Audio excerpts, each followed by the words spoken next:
Guys, कैसे हैं आप सभी। मैं रितु कालकोट आपका स्वागत करती हूँ यूट्यूब चैनल केसेस। गाइज, आज हम करेंगे सीटेट प्रीवियस पेपर जुलाई 2013। इसका हम ईवीएस सेक्शन करेंगे। तो इसका फर्स्ट क्वेश्चन है हमारा, उस वैज्ञानिक का क्या नाम है जिसने सर्वप्रथम मच्छर के पेट के अंतर ताक झाँक की और यह सिद्ध किया कि मलेरिया मच्छर से फैलता है तथा इस अनुसंधान के लिए दिसंबर 1902 में चिकित्सा के क्षेत्र में नोबेल पुरस्कार दिया गया।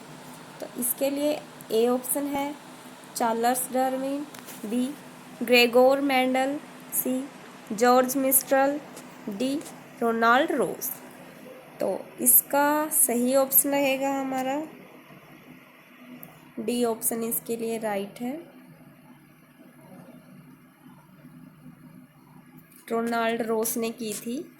नेक्स्ट है हमारा, रजत ने अपने मित्र से कहा, मैं नहीं खेल सकता क्योंकि मुझे बुखार है।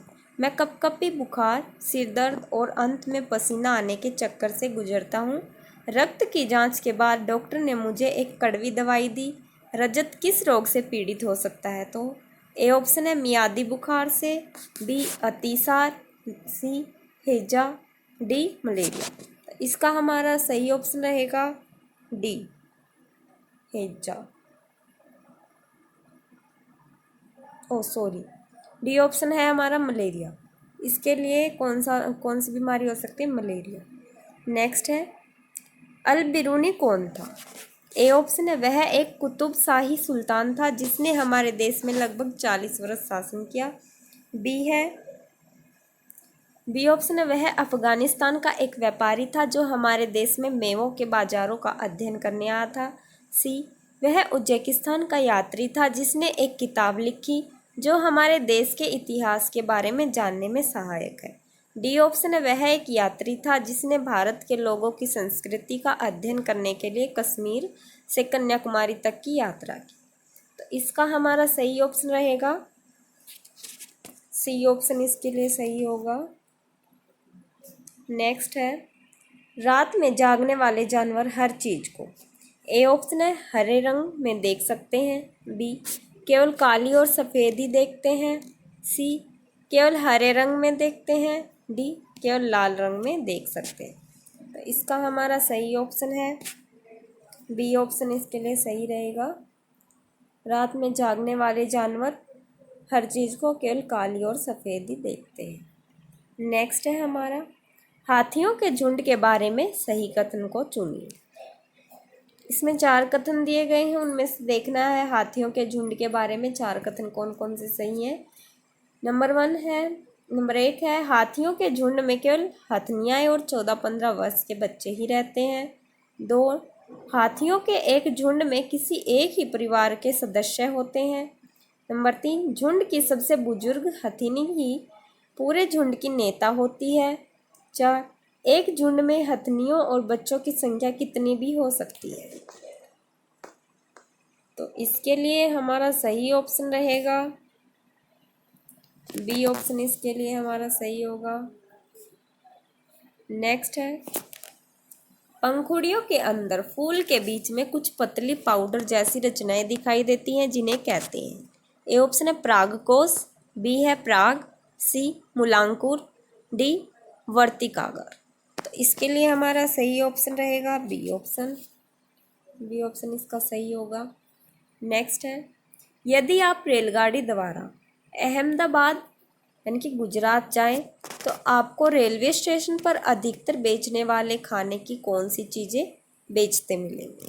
ए ऑप्शन है ढोकला चटनी नींबू वाले चावल, बी छोले भटूरे तथा लस्सी, सी इडली चटनी तथा वड़ा चटनी, डी है पूरी साग तथा ठंडा दूध। तो इसका हमारा सही ऑप्शन रहेगा ए ऑप्शन इसका सही होगा। नेक्स्ट है, पक्षी अपनी गर्दन बहुत अधिक हिलाते हैं, इसका कारण है कि ए ऑप्शन है उड़ सकते हैं, बी पक्षियों की आंखों की पुतलियां घूम नहीं सकती, सी पक्षियों की आंख छोटी होती हैं, डी उनके कान पंखों से ढके होते हैं। तो इसका हमारा सही ऑप्शन रहेगा बी पक्षियों की आंखों की पुतलियां घूम नहीं सकती। नेक्स्ट है, निदान के पश्चात कोई डॉक्टर रोगी से यह कहता है कि उसके खून में हीमोग्लोबिन की कमी है, तो उस रोगी को आयरन की कमी को पूरा करने के लिए क्या खाना चाहिए? ए ऑप्शन है चावल, चीनी, आंवला। बी हरी पत्तेदार सब्जियां, गेहूं, संतरा। सी गुड़, नींबू, मटर। डी ऑप्शन है आंवला, हरी पत्तेदार सब्जियां और गुड़। तो इसके लिए हमारा सही ऑप्शन रहेगा डी। नेक्स्ट है हमारा, राष्ट्रीय पाठ्यचर्या की रूपरेखा 2005 प्राथमिक स्तर पर पर्यावरण अध्ययन शिक्षण का प्रमुख उद्देश्य होना चाहिए। इसके लिए ए ऑप्शन दिया गया है विषय की आधारभूत संकल्पनाओं की आधारभूत समझ का विकास। बी है विषय के आधारभूत सिद्धांतों को स्मरण करना। सी ऑप्शन है कक्षा कक्षीय अधिगम को विद्यालय के बाहर के जीवन से जोड़ना। डी ऑप्शन है स्वतंत्र रूप से प्रयोग करने की कुशलता अर्जित करना। तो इसके लिए हमारा सही ऑप्शन रहेगा सी ऑप्शन। नेक्स्ट है हमारा, निम्नलिखित में से कौन सा प्राथमिक स्तर पर पर्यावरण अध्ययन की पाठ्यचर्या की आवश्यकता के अनुरूप नहीं है? ए ऑप्शन है उसे काम की दुनिया में प्रवेश के लिए शिक्षार्थियों को ज्ञान एवं कौशल से लैस करना चाहिए। बी ऑप्शन है उसे शिक्षार्थियों में पर्यावरण के सरोकार को उत्पन्न करना चाहिए। सी है उसे शिक्षार्थियों को उन पद्धतियों और प्रक्रियाओं को अर्जित करने में शामिल रखना चाहिए जो नए ज्ञान को उत्पन्न करने में आगे ले जाए। डी ऑप्शन है उसे शिक्षार्थियों के मानसिक स्तर के अनुकूल होना चाहिए। तो इसके लिए हमारा सही ऑप्शन रहेगा ए, उसे काम की दुनिया में प्रवेश के लिए शिक्षार्थियों को ज्ञान एवं कौशल से लैस करना चाहिए, यानी कि ये पर्यावरण अध्ययन की पाठ्यचर्या की आवश्यकता के अनुरूप नहीं है। नेक्स्ट है हमारा, एनसीईआरटी की पाठ्य पुस्तकों में पर्यावरण अध्ययन को उच्च प्राथमिकता और स्थान दिया गया। ए ऑप्शन है विषय की आधारभूत संकल्पनाओं की व्याख्या करने के लिए। बी चिंतन और विस्मय के लिए शिक्षार्थियों का अवसर उपलब्ध कराने के लिए। सी तकनीकी शब्दावली की सटीक परिभाषाएं उपलब्ध कराने के लिए। डी अधिक संख्या में अभ्यास प्रश्नों को शामिल करने के लिए। तो इसका हमारा सही ऑप्शन है बी, चिंतन और विस्मय के लिए शिक्षार्थियों को अवसर उपलब्ध कराने के लिए। नेक्स्ट है, पर्यावरण अध्ययन की पाठ्यपुस्तकों में कविताओं और कहानियों को शामिल करने का निम्नलिखित में से कौन सा उद्देश्य नहीं है? ए ऑप्शन है विषय में रुचि का विकास।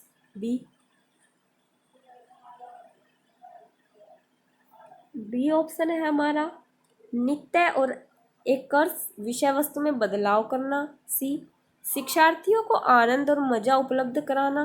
डी शिक्षार्थियों में कल्पनाशीलता और सृजनात्मक योग्यता को बढ़ावा दे। तो इसका हमारा सही ऑप्शन रहेगा बी। नेक्स्ट क्वेश्चन है, पर्यावरण अध्ययन की एक अच्छी पाठ्यचर्या को बच्चे के प्रति सही जीवन के प्रति सही और विषय के प्रति सही होना चाहिए। पाठ्यचर्या की निम्नलिखित विशेषताओं में से कौन सी उपयुक्त आवश्यकता को पूरा नहीं करती? ए ऑप्शन है यह भय एवं पूर्वाग्रहों से मुक्त होने के मूल्य को बढ़ावा देती है। बी यह विषय को एक सामाजिक प्रक्रम के रूप में देखने के लिए शिक्षार्थियों हेतु आवश्यक है। सी यह शिक्षण अधिगम प्रक्रिया पर अधिक बल देती है। डी यह शब्दावली और परिभाषाओं पर अधिक बल देती है। तो इसका हमारा सही ऑप्शन रहेगा डी। नेक्स्ट है, नलिनी कक्षा 3 के शिक्षार्थियों को जानवर हमारे साथी प्रकरण से परिचित कराना चाहती है। प्रकरण को और अधिक रोचक तरीके से प्रस्तुत करने के लिए निम्नलिखित में से कौन सी युक्ति सर्वाधिक उपयुक्त होगी? इसके लिए ऑप्शन दिए गए हैं। ए ऑप्शन है विभिन्न जानवरों के चित्रों को प्रदर्शित करने वाले चार्ट का प्रयोग करना। बी विभिन्न जानवरों के चित्रों को श्यामपट्ट पर बनाना। सी जानवरों तथा उनकी उपयोगिता पर आधारित फिल्म प्रदर्शित करना। डी शिक्षार्थियों को पाठ्यपुस्तक में जानवरों के दिए गए चित्रों को देखने के लिए कहना। तो इसके लिए हमारा सही ऑप्शन होगा सी, जानवरों तथा उनकी उपयोगिता पर आधारित फिल्म प्रदर्शित करना। नेक्स्ट है हमारा कक्षा 5 की NCERT की पर्यावरण अध्ययन के पाठ्य पुस्तक में प्रत्येक पाठ के अंत में एक खंड को शामिल किया गया है। हम क्या समझे, यह सुझाव दिया गया है कि इस खंड में शामिल प्रश्नों के उत्तर का सही या गलत के रूप में आकलन नहीं किया जाएगा। यह परिवर्तन इसलिए किया गया है क्योंकि इसके लिए 4 ऑप्शन है। ए ऑप्शन है इस स्तर पर बच्चे सही उत्तर नहीं लिख सकते। बी, यह आकलन में शिक्षकों की सुविधा बढ़ाता है। सी, यह जानने में शिक्षक की सहायता करता है कि बच्चे कैसे सीख रहे हैं।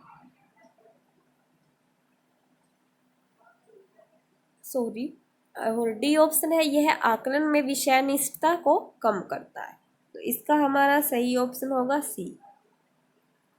नेक्स्ट है प्रयोगशीलता, खोजना, जांच पड़ताल और प्रश्न पूछना पर्यावरण अध्ययन के सक्रिय अधिगम के अनिवार्य तत्वों का निर्माण करते हैं। एक शिक्षक खाना जो हमें खाना चाहिए की संकल्पना के बारे में बताने के लिए निम्नलिखित गतिविधियों की व्यवस्था करता है।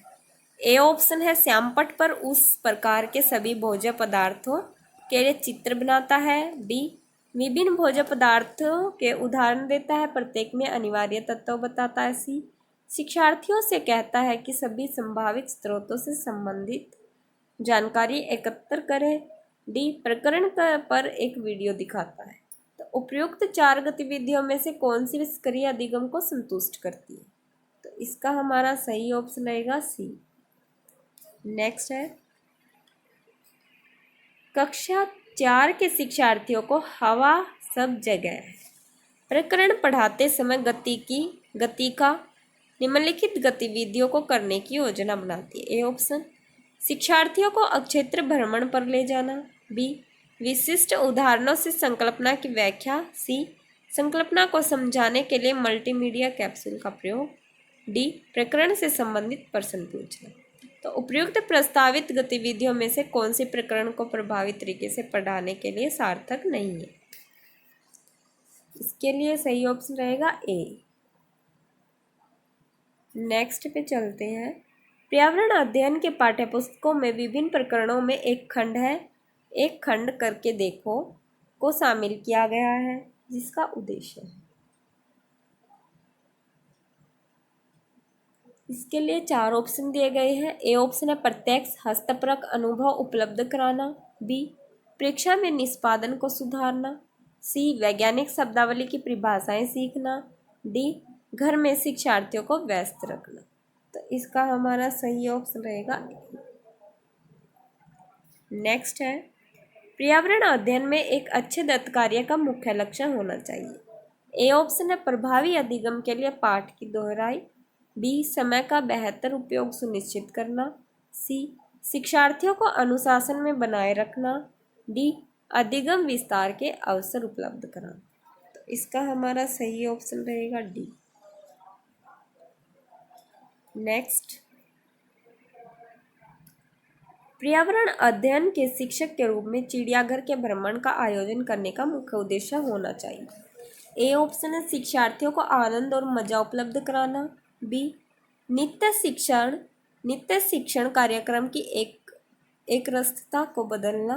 सी, शिक्षार्थियों को सक्रिय अधिगम अनुभव उपलब्ध कराना। डी, शिक्षा की गुणवत्ता के बारे में अभिभावकों को संतुष्ट करना। तो इसका हमारा सही ऑप्शन रहेगा सी ऑप्शन सही होगा। इसके लिए शिक्षार्थियों को सक्रिय अधिगम अनुभव उपलब्ध कराना। नेक्स्ट है सामाजिक विज्ञान के संदर्भ में पर्यावरण अध्ययन पढ़ने का निम्नलिखित में से कौन सा उद्देश्य नहीं है? तो इसके लिए 4 ऑप्शन है। ए ऑप्शन है इसे शिक्षार्थियों को विद्यमान विचारों और अभ्यासों पर प्रश्न करने के योग्य बनाना चाहिए। बी, इसे बच्चों को समाज के एक जिम्मेदार सदस्य के रूप में बढ़ने के योग्य बनाना चाहिए। सी, इसे बच्चों को संस्कृति अभ्यासों में विविधता का सम्मान करने योग्य बनाना चाहिए। डी, इसे बच्चों को मुख्य शब्दावली की सही परिभाषा याद करने योग्य बनाना चाहिए। तो इसका हमारा सही ऑप्शन होगा डी। नेक्स्ट है कविता पर्यावरण अध्ययन की कक्षा में गरीबी, निरक्षरता और वर्ग असमानता जैसे सामाजिक मुद्दों पर बल देना चाहती है। निम्नलिखित में से कौन सा अधिगम अनुभव इस उद्देश्य की प्राप्ति में अधिक प्रभावी होगा? ए ऑप्शन है संबंधित मुद्दों पर विशेष व्याख्यानों का आयोजन करना। बी, शिक्षार्थियों को संबंधित सामाजिक मुद्दों पर चार्ट तैयार करने के लिए कहना। सी, शिक्षार्थियों को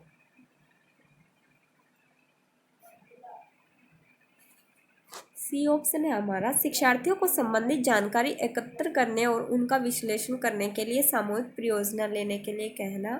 डी, शिक्षार्थियों को संबंधित मुद्दों पर स्लोगन लिखने के लिए कहना। तो इसका हमारा सही ऑप्शन होगा सी। नेक्स्ट है प्राथमिक स्तर पर पर्यावरण अध्ययन में रचनात्मक आकलन डैश को शामिल नहीं करता। ए ऑप्शन है शिक्षार्थियों के अधिगम रिक्ततियों की पहचान। बी, शिक्षण में कमियों की पहचान। सी, शिक्षार्थियों के सीखने को बढ़ावा। डी ऑप्शन है शिक्षार्थियों की ग्रेडिंग और रैंकिंग। तो इसका हमारा सही ऑप्शन रहेगा डी, शिक्षार्थियों की ग्रेडिंग और रैंकिंग। नेक्स्ट है नीचे लोगों के कुछ क्रियाकलाप दिए गए हैं। नंबर 1 है खानों का उत्खनन यानी कि खुदाई। 2, बांधों का निर्माण। नंबर 3, बाजार में बेचने के लिए पत्तियों एवं जड़ी बूटी इकट्ठा करना। नंबर 4, बांस से टोकरी बुनना। 5 है गिरे हुए पत्तों से पत्तल बनाना। तो इनमें से वह क्रियाकलाप कौन से हैं जो जंगलों के गायब होने के लिए जिम्मेदार है, यानी कि जंगलों के गायब यानी कि जिनसे जंगल खत्म हो गए। तो इसका हमारा सही ऑप्शन होगा बी, 1 तथा 2, यानी कि खानों का उत्खनन, एक तो खुदाई से और दूसरा बांधों का निर्माण। नेक्स्ट क्वेश्चन है हमारा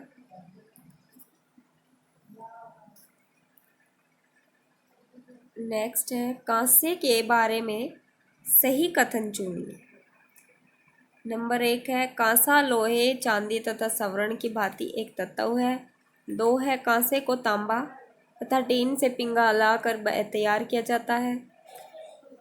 और 3 है कांसा अत्यंत मजबूत होता है और इससे तोप तथा मूर्ति बनाई जाती है। और नंबर 4 है कांसे के बर्तन एल्यूमिनियम के बर्तनों की तुलना में हल्के और अधिक मजबूत होते हैं। तो इनमें से कौन कौन से कथन सही है? इसका है ए ऑप्शन, 2 और 3 नंबर वाले कथन सही है। नेक्स्ट है हमारा गांधीधाम यानी कि गुजरात का रहने वाला कोई व्यक्ति पहले भोपाल यानी मध्य प्रदेश और फिर हैदराबाद आंध्र प्रदेश जाना चाहता है, उसके सफर यात्रा की दिशाएं क्या होंगी? ए ऑप्शन है पहले पूर्व दिशा में और फिर दक्षिण। बी, पहले पश्चिम दिशा में और फिर दक्षिण दिशा में। सी, पहले दक्षिण दिशा में और फिर पश्चिम दिशा में। डी, पहले दक्षिण दिशा में और फिर पूर्व दिशा में। इसका हमारा सही ऑप्शन रहेगा ए। नेक्स्ट है किसी शहर के मानचित्र पर यह लिखा था scale 1 centimetre is equal to 110 metre यदि मानचित्र पर किन्हीं दो स्थानों के बीच की दूरी 15 सेंटीमीटर है तो उन दोनों स्थानों के बीच की वास्तविक दूरी क्या होगी? इसका ऑप्शन हो जाएगा D, 1.65 kilometre. Next mount Everest का एक भाग है। ए ऑप्शन भारत का, बी तिब्बत का, सी नेपाल का और डी म्यांमार का। तो इसका हमारा राइट ऑप्शन रहेगा सी, नेपाल का। नेक्स्ट है नीचे दिए गए कर्तव्यों या उत्तरदायित्वों का अध्ययन कीजिए अन्य लोगों का सामान उठाने में मदद करना। नंबर 2 पूरे ग्रुप के आगे चलना ताकि ग्रुप पीछे पीछे चले। सी, नंबर 3 है जो चल न पाए उसे रुकने के लिए कहना। 4 है साथी के बीमार होने पर उसका ध्यान रखना और सबके लिए खाने पीने का इंतजाम करना। 5 रुकने और आराम करने के लिए अच्छी जगह ढूंढना। माउंटेनियरिंग में ग्रुप लीडर की जिम्मेदारियों का उपयुक्त में से चयन कीजिए। इसका हमारा सही ऑप्शन रहेगा, सही ऑप्शन होगा हमारा डी, 1, 4 तथा 5 जो कर्तव्य है वो होंगे इसके लिए। थैंक यू गाइज, आज के लिए इतना ही।